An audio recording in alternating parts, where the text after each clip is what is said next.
In 36 years, I never thought I was going to die until that night right there.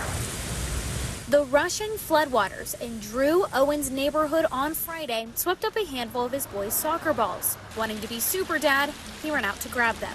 Of course, I could not see anything. It was dark, and this was nothing but water. But the ball was somewhere in this area, so I went to step to go get it. Well, when I did, of course, this ditch is steep. I stumbled into the water. Realizing he was in the ditch, Owen went to get himself out of the chest-deep water. So I turned around, and I guess I turned close to that pipe, and I went to come up, and then it sucked me down feet first. Owen was swept 100 yards through the pipe under Highway 11, underwater, with two thoughts in his mind. First was that my kids weren't going to have a father and my wife wasn't going to have her husband.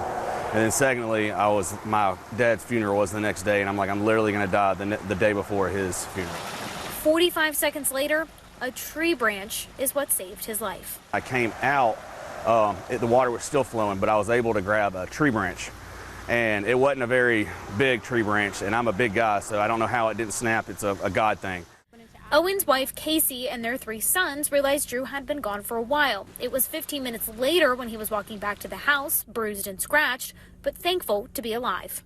Can't figure out how it happened or why it happened. We've heard so many stories that did not end up the way his did, and we're just very thankful. The biggest blessing for Owen is that neither of his three kids or any of the neighborhood kids were the ones chasing those soccer balls. And what if they would have chased that ball and tried to get it? They would have most likely drowned.